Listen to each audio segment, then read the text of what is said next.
লেখা একটি মোড়কের কাহিনী। একটি মোড়ক হঠাৎ আশ্রয় পেয়ে গেল বিরাট প্রাসাদে ছোট্ট এক কোণে।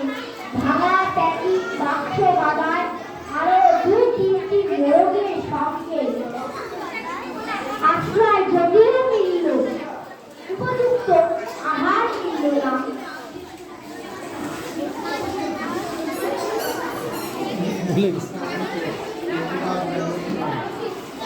উদ্বিগ্ন শীতকালে প্রতিবাদ জানিয়ে গলা ফাটালো সেই মোড়ক।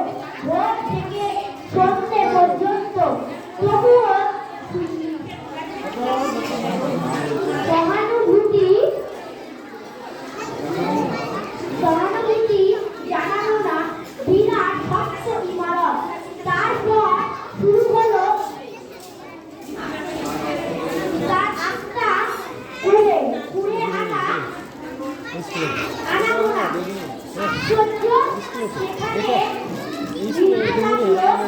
ফেলে দেওয়া ভাত, রুটি, চমৎকার প্রচুর খাবার। তারপর আস্থা কুড়ে এলো অক্ষিরাম। ময়লা ছেঁড়া ন্যাকড়া পরে দু তিনজন মানুষ। দুর্বলতার মোড়কে খাবার গেল বন্ধ হয়ে। খাবার খানিকটা খাবারের সন্ধানে বারবার চেষ্টা করলো প্রাসাদে ঢুকতে। বারবার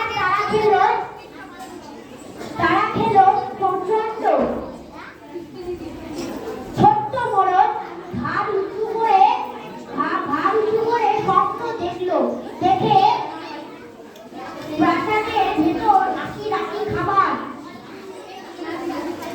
তারপর প্রাসাদে সত্যিতে একটি প্রাসাদের ভেতর ঢুকতে পেল।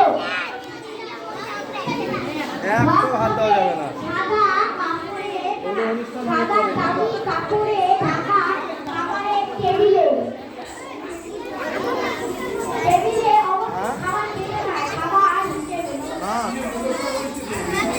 নাচের অবস্থা কথা দিয়ে বাঁধবে রে।